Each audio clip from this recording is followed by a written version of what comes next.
kasalanan, hindi kontentong nag-iisa yan. Maghahanap pa yan ng kakambal.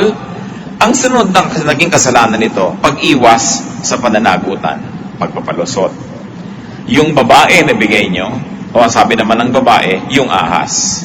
Anong resulta nito? Kaparusahan. Bakit nagpaparusa ang Diyos? Sapagkat ang liko ay dapat ituwid.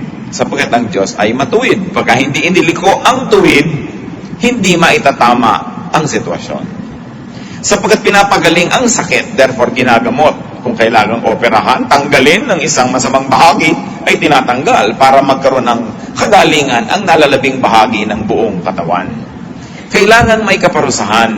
Yung mga marunong na magmahal na magulang, yan ay nagpaparusa. Iba-iba ang tawag, kung minsan parusa, kung minsan discipline, kung minsan ay corrective measure, yung pa rin yun. Kasi pag ang isang nagkamali ay hindi na parusahan, hindi na ituwid, at ito'y laging masakit, hindi malalagay sa tama ang kalagayan niya. Mawawala ang pagpapala sa kanya, at siya rin ay magiging salot sa buhay ng maraming tao. That's why true love disciplines. Isa pa pong example sa Genesis, chapter 4, verse 9. Matapos patayin ni Cain ang kanyang kapatid, tinawag ni Yahweh si Cain. Nasaan ang kapatid mong si Abel? Sumagot siya, hindi ko alam, bakit ako ba'y tagapag-alaga ng aking kapatid? So ang palusot niya, una, hindi niya alam, samantalang alam na alam niya. At pangalawa, ang palusot niya, sino ba ako? Hindi naman ako tagapag-alaga.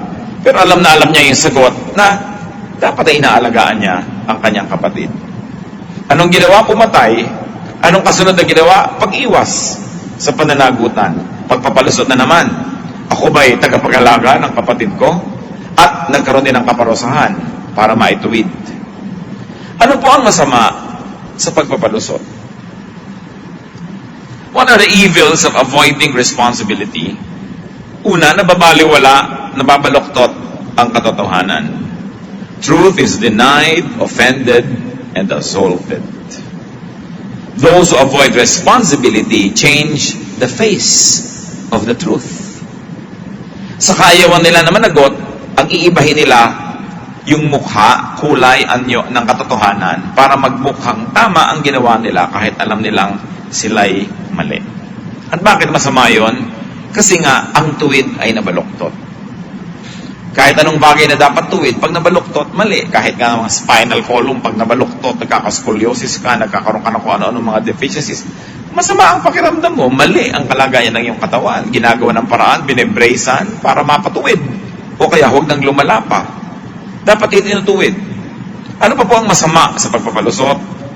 Naghahari ang kasinungalingan. Lahat ng pagpapalusot ay kasinungalingan. When you do not completely subscribe to the truth, then you are already subscribing to falsehood. And there's no such thing as a white lie. And those who often tell white lies go colorblind. Lahat white na lang. Pag mayroon kang pinagtakpan, mayroon kang pinalusot, pinairal mo ang kasinungalingan. Lies are resorted to when people try to slip themselves out of a tight place. Therefore, there is deception, distortion, and covering up of a crime. Sa Juan 8:44, tinutukoy si Satanas, likas sa kanya ang magsinungaling, sapagkat siya talagang sinungaling, at siya ang ama ng kasinungalingan. Kung ang pagpapalusot ay pagsisinungaling, edi nagpapa-adapt ka kay Satan kahit naman lang sa oras ng iyong pagsisinungaling. Kung merong dalawang payong, may payong ang Diyos, may payong si Satanas, oras na nagpapalusot ka, doon ka sumisilong at sumusukob sa payong na yon. Kasi ang pagpapalusot ay pagsisinungaling. At ang pagsisinungaling ay teritoryo ni Satanas. Hindi yan ang pamamaraan ng Diyos. Kung may pinapalusot, ay pinagahari si Satanas. Minsan maliliit na bagay lang. Sinong kumuha ng pagkain dito sa ref? Magpapalusot yung iba. Pero kasinungalingan yon. Sa maliit na bagay, binibigyan mo ng puwang si Satanas ang maghari. Sa maliit na dahilan, binibigyan mo siya ng trono na mauupan. Binibigyan mo siya ng kapangyarihan at puwang sa buhay ng lahat ng sangkot. Isaiah 32:7, masama ang gawain ng taong hangal. Pinapahamak nila ang mahihirap sa pamamagitan ng kasinungalingan. Di ba't napakaraming mga mahihirap ang nakakulong dahil lamang natalo sa kaso o ipinatalo sa kaso? Dahil umira lang kapangyarihan, Dahil sa kasinungalingan, maraming mahihirap ang nagdurusa ng higit pa dapat sa pagdurusa nila. Kaya ayaw na ayaw ng Diyos ang kasinungalingan. Kasi sa kasinungalingan, nabibigyan ng premyo yung mali at nabibigyan ng parusa yung hindi mali. At sapagkat dahil ang Diyos ay katotohanan, walang iba kundi ang Diyos ang talagang pinagsisinungalingan at binabangga pagka merong nagpapalusot. Minsan hindi naman naiisip ng iba na Diyos na pala binabangga nila, nagpapalusot lang sila. Pero pag nagpapalusot ka, humihiram ka ng kasangkapan ni Satanas. So sumasali ka sa kampo ni Satanas na laging nakaumang yan na lumalaban sa Diyos. You align yourself with Satan the moment you borrow falsehood. And the moment that you borrow tools from his arsenal. God is truth. Therefore, when everybody lies, or whenever anybody lies, God is the one lied to. God is the one being assaulted. Kaya nung may nagsinungaling sa church, nag-usap-usap sila, magbebenta ng property yung mga members at idodonate sa church yung pinagbilhan. Ang mag-asawa na si Ananias at Sapphira, nagkasundo na magdodonate naman pero kukupita nila yung church. Pagpapalusot sila ng konti, no? May kickback. At nung dumating sila, sinabi nila, gano'n lang ang pinagbentahan. Sa Gawa 5:3-4, kaya sinabi ni Pedro, Ananias, bakit ka nagpadala kay Satanas at nagsinungaling ka sa Espiritu Santo? Hindi ka sa tao nagsinungaling, kundi sa Diyos. Ang kausap nila si Pedro, ang kausap nila mga leaders ng church, totoo ba na ganitong pinagbilhan nyo? Opo, totoo. Kaya eto nga, idodonate namin. Sabi ni Pedro, bakit ka nagsinungaling sa Diyos? Akala mo ba sa tao ka nagsisinungaling? Diyos ang kinakalaban mo niyan. Sapagkat oras na nagsinungaling ka, kahit ang pinagsinungalingan mo ay masamang tao o mabuting tao, ang pinagsinungalingan mo ay malaki o maliit na tao, humihiram ka pa rin ng armas ni Satanas. Sa kanya ka pa rin pumapanig. You are fighting your war with weapons from the arsenal of Satan. Therefore, you are aligning yourself with him. Isa pang masama sa pagpapalusot, nababaliwala ang katarungan. Ang may sala ay nakakalusot, at kung may biktima siya, ang biktima hindi nababayaran. Pag may nagpapalusot, mga kapatid, justice is subverted. Justice is denied. And the problem is, God is God of justice. So whenever you are not being just, you are not worshiping God. And you are worshiping Satan, who is the unjust one. Pagka ang tao hindi na makatarungan, hindi na siya sumasamba sa Diyos. Kahit siya nag-hallelujah, hallelujah, nagpe-praise the Lord. Pag hindi niya pinapairal ang katarungan sa kanyang buhay, hindi talaga siya sumasamba sa Diyos. Kinakalaban niya ang Diyos. Isaiah 30:18, si Yahweh ay Diyos na makatarungan. At Job 8:3, hindi pinipilipit ng Diyos ang katarungan, hindi binabaluktot ng makapangyarihan ang katwiran. So kung may bumabaluktot, kinakalaban nila ang Diyos. Ang Diyos ang kinakalaban tuwing ang katarungan ay binabaliwala. It is really God who is assaulted when justice is not served. Dapat nakikita natin lagi yun eh. Minsan you are not directly assaulting God, but by siding with Satan, who is always assaulting God, then you are really assaulting God. Exodus 23:6-7. Huwag ninyong pagkakaitan ng katarungan ang mahihirap. Huwag kayong magbibintang ng walang katotohanan. Huwag ninyong hahatulan ng kamatayan ng isang taong walang kasalanan. Paparusahan ko ang sino mang gagawa ng ganon.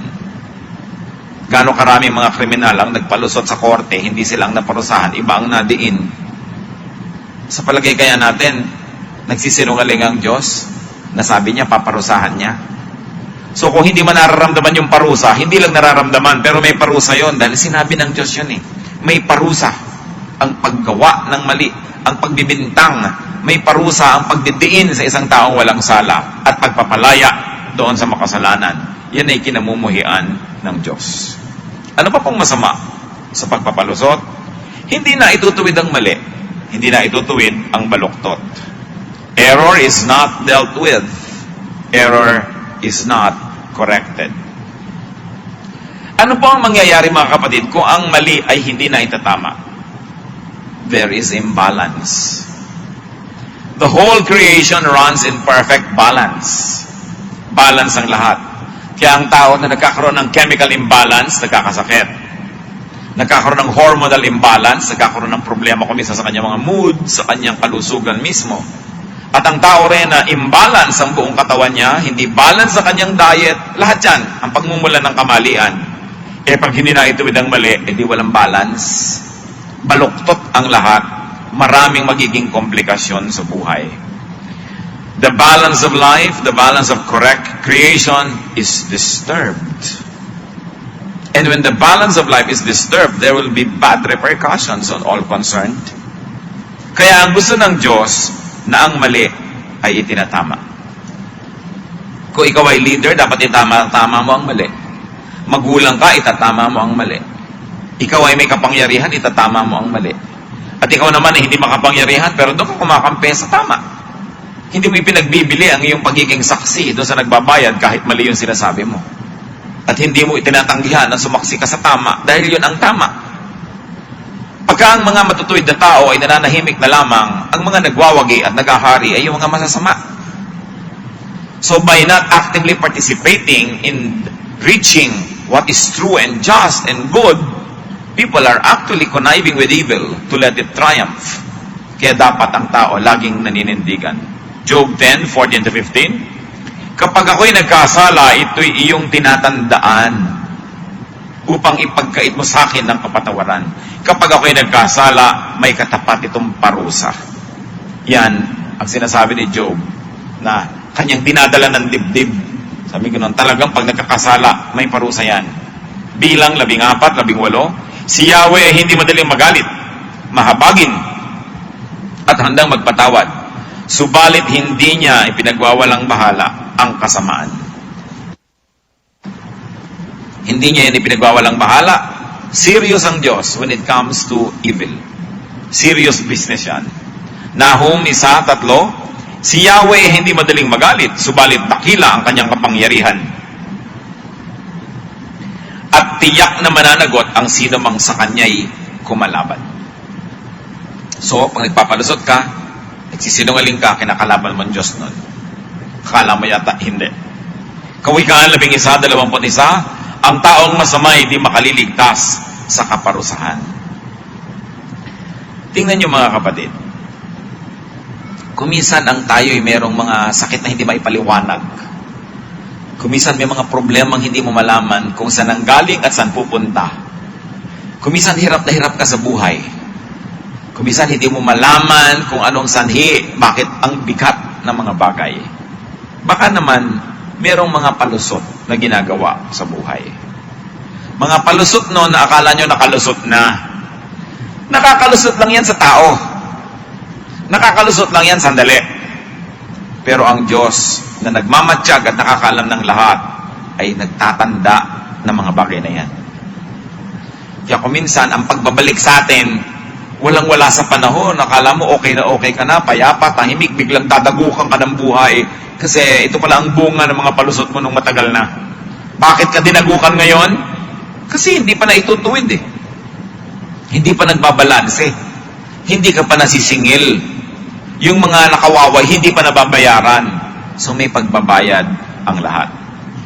Sometimes what happens in our lives could only be symptoms, warnings, na may utang tayo sa langit. Kita nyo pag nagpapalusot, sa traffic na lang na violation. Hindi na tayo magpapataas ng kamay. No? Sino dito, ang paghinuli ng pulis, nagpapalusot? Ay, di nagpapalusot sa pulis, hindi ko nakita ang sign, hindi ko ganyan. O kaya, bibigyan na lang yung pulis. Silang dalawa na ngayon ang magkakasapakat para pareho silang magpalusot. So yung pulis din, magpapalusot na, kunwari, gagawin ka ng resibo, ikaw naman magpapalusot ka, kunwari, ganito, ganyan-ganyan.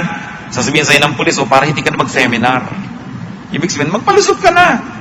Pero ibibigay mo sa akin yung pera, ipapalusot ko rin yan, hindi ko na yung resibuhan, o ganun, pareho kayo nagpalusot.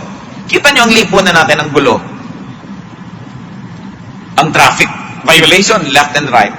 Ang mga nakapark sa no parking, ang dami-dami. Yung mga bus na dapat hindi mag-pick up ng pasahero dito, nagpi-pick up sa mga kanto. Kaya kung liliko, hindi ka makadaan-daan dahil may nakahambalang doon na naghihintay. Ang gulo-gulo ng lipunan. Lahat tayo nagbabayad dahil sa ating palusot culture. Personally, you may be able to run away with it. You may have a little comfort, but you become a part of a horrible social system. Dahil ang lahat, konsentidor. Kung ang lahat ay magtutulong-tulong na, hindi na lang ako magpapalusot, at ikaw naman isa nagpapalusot, hindi mo papalusutin, aayos ang lipunan natin. Tayo rin ang gumugulo sa mga sarili nating buhay. Bakit tayo nagkakabuhol-buhol sa traffic? Bakit tayo nagkakainis-inis? Bayad natin yan. Kasi hindi natin itinutuwid ang mga liko sa ating lipunan. Traffic violation pa lang yan. Ang dami-dami pa. Napakarami pa natin pagpapalusot. Gaano karaming tao ang nagbabayad ng buwis?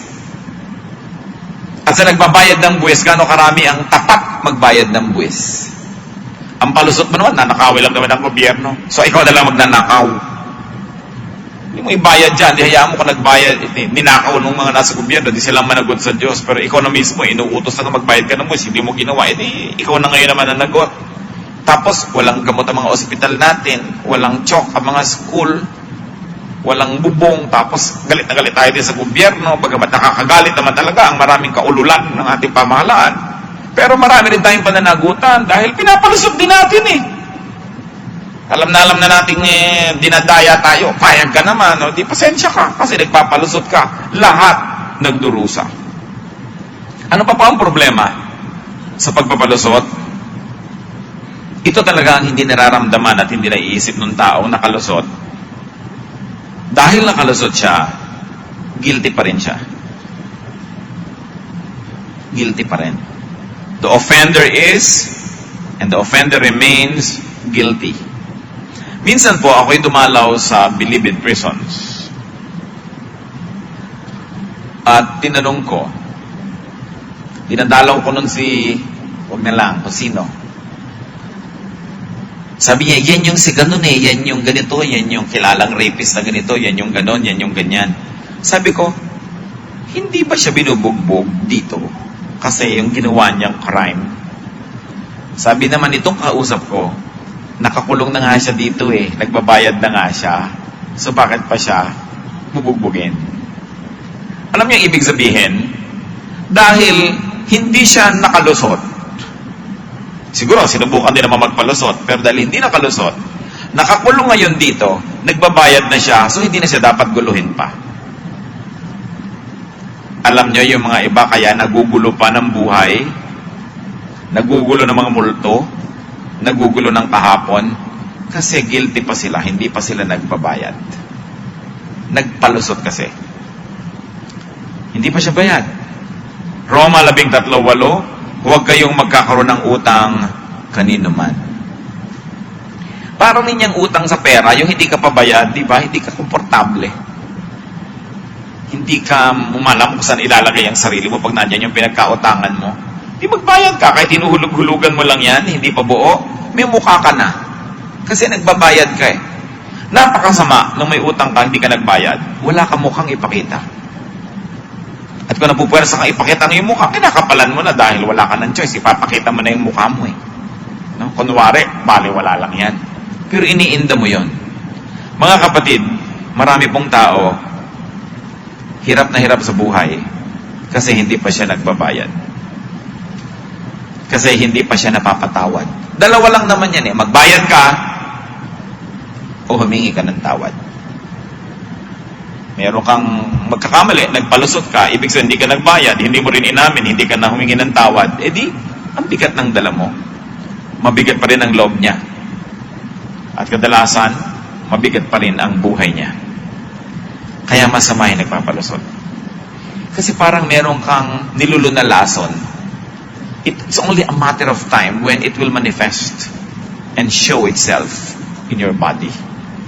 Meron ka itinagong bulok. It's only a matter of time dahil aalingasaw yun. Meron kang pinalusot, may kasunod yan naggusot. Baliktad yung sinasabi nila, yung may gusot, may lusot. Hindi yon. Kung may lusot, may gusot.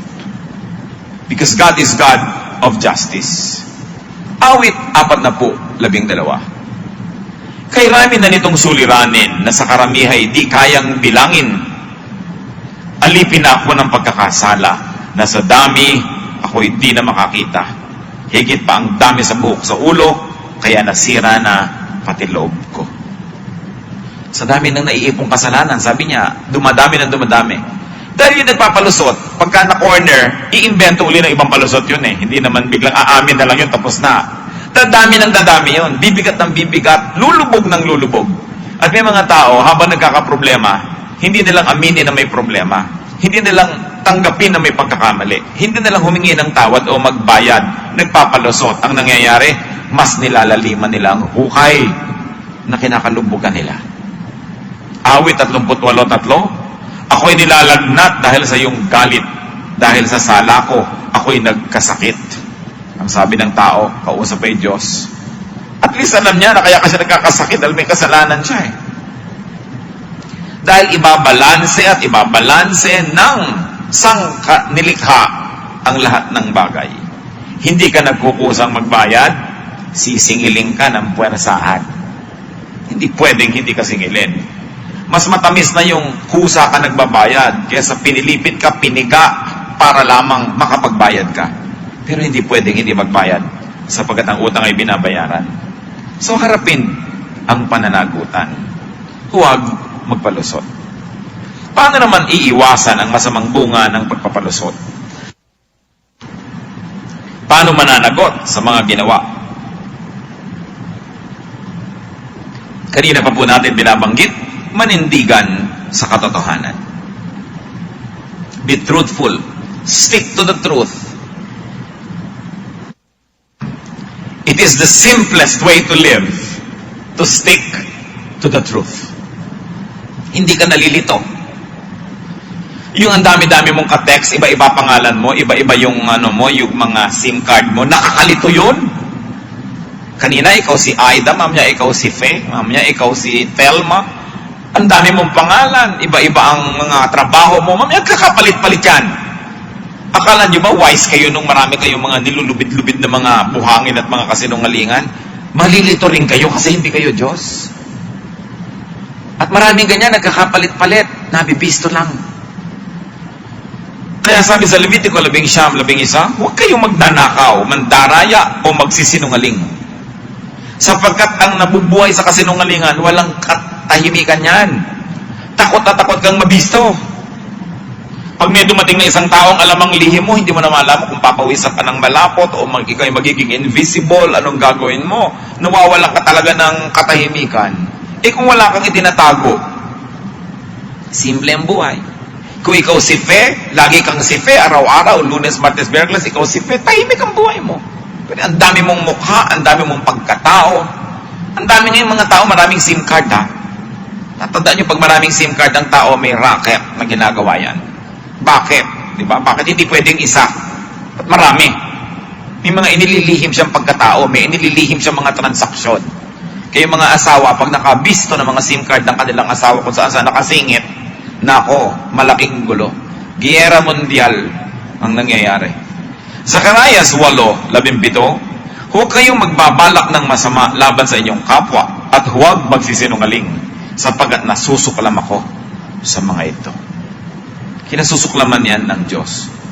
So ano na lang ang dapat gawin? Siguro naman kung kayo more than 10 years old, may nagawa na kayong kalokohan sa buhay, may nagawa na tayong kasamaan, ano pa kung kayo 20, 30, 40, 50, 60, 70, dami na nun. Para masimple ang buhay, aminin ang pagkakamali.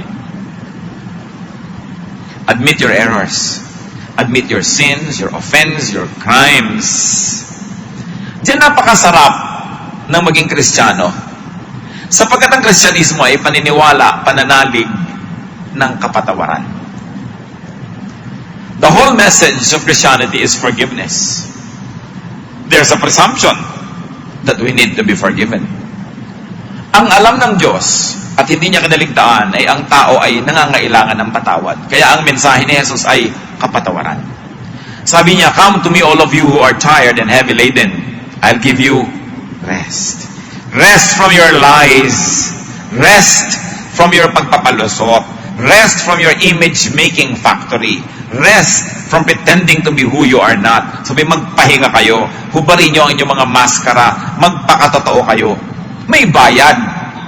Pero may bayad din naman yung hindi ka totoo eh. Meron talagang hirap pag inamin mo yung totoo. May parusa. Pero higit lalong malaking parusa, yung binablockmail ka ni Satanas. Mabuti pa, aminin mo na lang. Ngayon, may mga nagtatanong, Pastor, isa po akong may asawang lalaki. Tao po ako, lalaki, may asawa. Napakatagal na po na ako'y nagkamali, nagtaksil ako sa asawa ko, pero tapos na po yun, hindi ko na binalikan.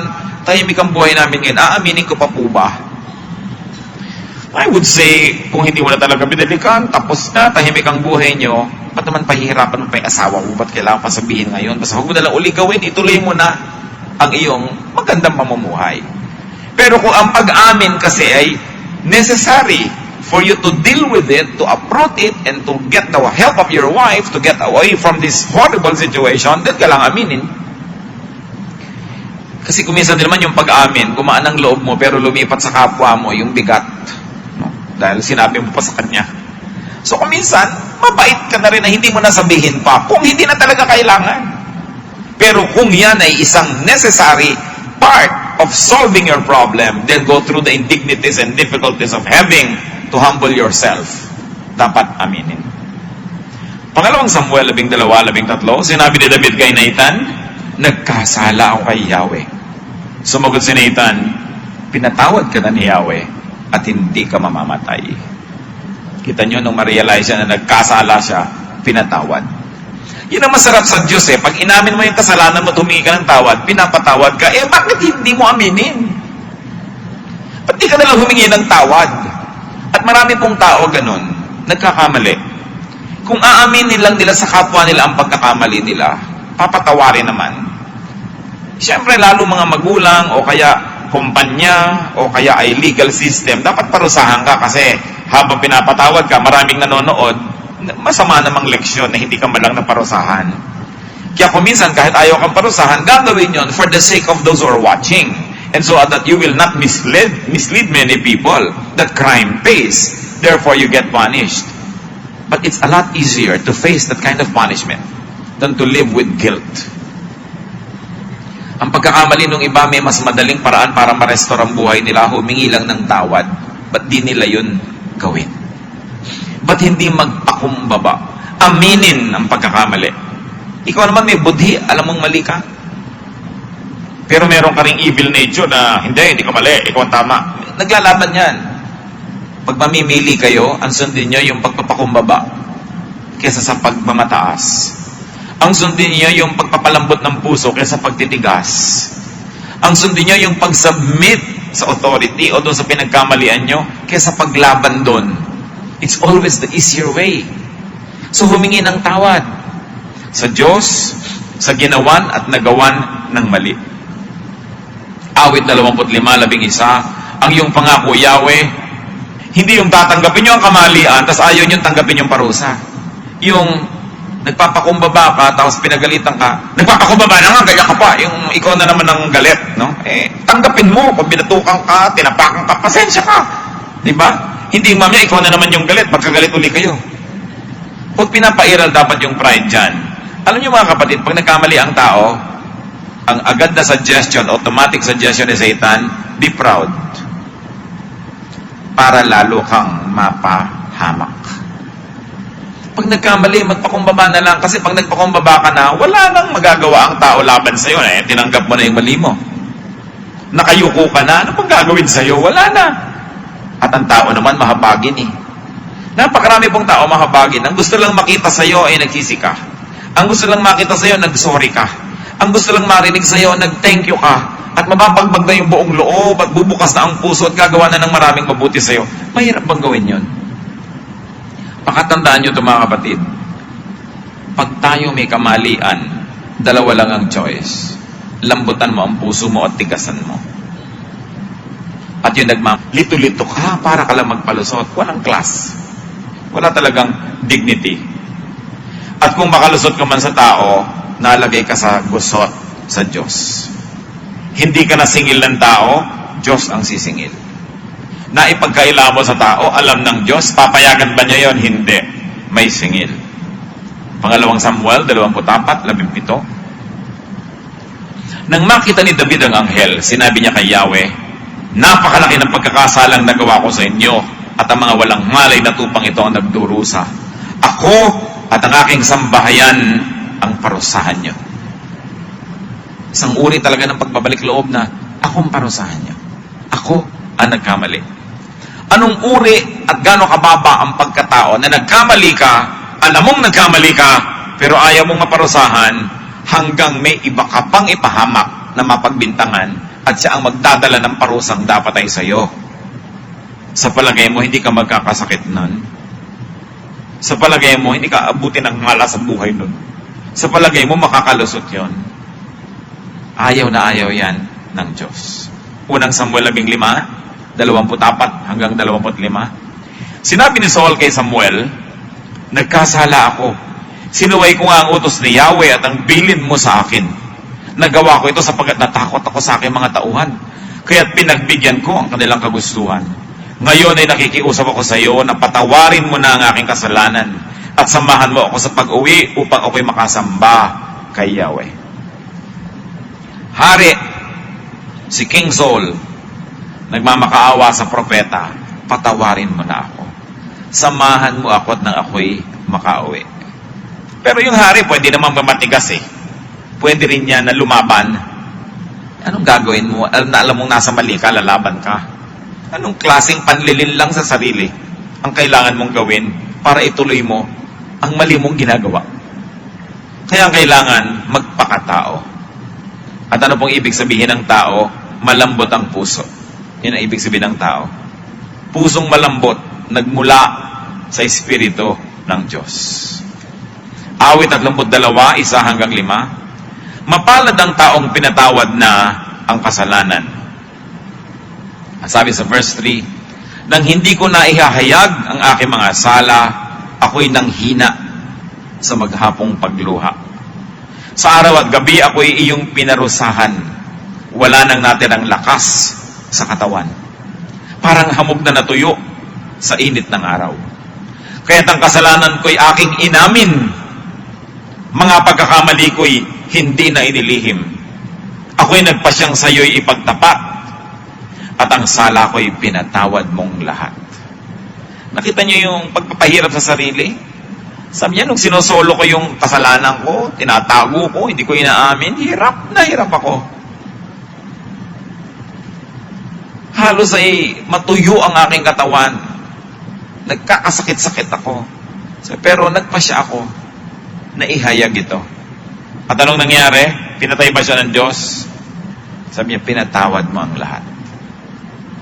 Maraming ganyan mga pagkakamali. Kahit pagkakamali ng anak sa magulang, humingi kang tawad. Isang sem na po akong hindi pumapasok. Kahit hingi ako nang hingi ng baon. No? Yung humingi ka ng tawad. Humingi ng tawad na nagkakamali. At napakaganda ikaw ang mauna.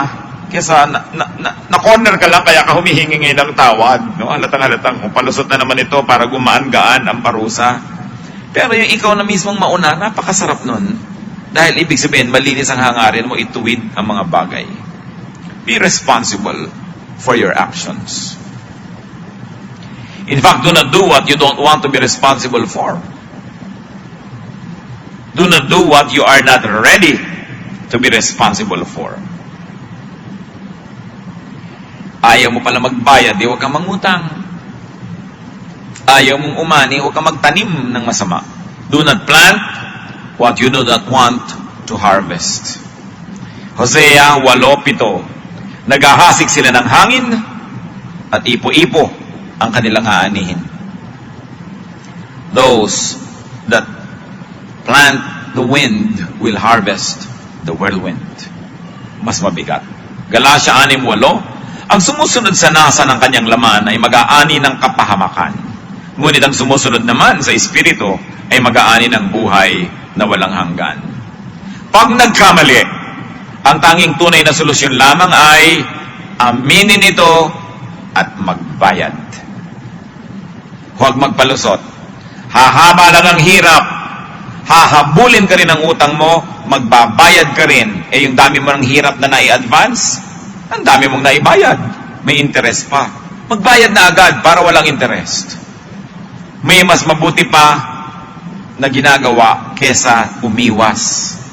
Pay the price. Wala kang dapat na malaman na ikakatakot niya. Juan 8:32, makikilala ninyo ang katotohanan at ang katotohanan ang magpapalaya sa inyo. Bakit maraming palusot? At bakit marami nagpapalusot? Alam niyo kung bakit? Kasi sila man gustong makalusot. Yung nagmamaang-maangan sa corruption, kasi pagka binigyan niya, tinapunan ng liwanag yung case ng corruption, eh kung may corruption din siya, dinabisto rin. So hindi niya yan bubuklatin. Dapsugat, nagkakaroon ka ng dumi, pero huwag mong gawing dahilan yon para manatili ka nilang sa dilim at konsintihin mo ang dilim para lang yung sarili mong sugat, maitago na rin. Kahit na lumabas ang sarili mong mga baho, kung gusto mo talaga ang liwanag para itama ang buong sistema, yung sarili mo rin, binilalagay mo na rin sa lugar na magbabayad ka na rin. Don't ever be blackmailed. Do not do anything blackmailable. Pero kung may nagawa ka na, tapos na, paano pa yan? Di ba? Pag may nagawa ka ng krimen at meron kang partner in crime, alam yung mga crime mo, halos hawak ka niya sa leeg. Nako mga kapatid, huwag kayong pahawak sa leeg. Ibisto nyo na lang yung alam niya para wala siyang power over you. Di ba? May bayad. Pero mabuti nang magbayad kayo sa tunay yung pinagkautangan kaysa nagbabayad kayo doon sa silent partner na nakakaalam ng inyong krimen at sa kanya kayo ngayon nagbabayad. Halimbawa, nagtaksil kayo sa asawa nyo, may nakakitang kapitbahay. Hinihingan ka ngayon ng 1,000 pesos linggo-linggo para hindi niya i-pass yung picture nyo. Aminin mo na sa asawa mo para sa kanya mo na ibigay yung 1,000, no? Kesa doon sa nagba-blackmail sa'yo, alam mo may pagkakamali ako, talagang sorry, o sige na, gawin mo lahat, at ito na yung 1,000 sa'yo linggo-linggo, kesa ka sa kanya ito ibigay, no? Kaya yung mga iba nagkakamali, pag oras may magba-blackmail sa inyo, sabi niya, sasamahan pa kita. Pero willing ka ba talaga na magbayad, no? May ginawa kang kaaliwas-wasan, may nakakaalam, ibibisto kita, halika, sasamahan pa kita. Di ngayon, ipapahatid pa kita sa kotse ko. Wala siyang power over you. Bakit mo isasubmit yung buhay mo sa isang masamang tao na gusto kang kontrolin, gusto kang i-blackmail? So, may bayad din, di ba? Magbayad ka na ng totoong bayad, pabisto ka na. Lumaya ka pa. Pero huwag mo siyang bibigyan ng parte. Di ba? Na siya ang nakikinabang. Tapos any moment, ibibisto ka pa rin naman nun eh. So, unahan mo na siya. Siguro walang makakapang blackmail. Pag sabi ko, alam ko ikaw si Darna, ibibisto ka. Halika! Ding ang bato. Di ba? Tapos ang kanyang blackmail sa'yo. Yan ang sinabi ni Jun Lozada that I appreciate. Sabi niya, hindi naman po ako perfect, hindi ako clean.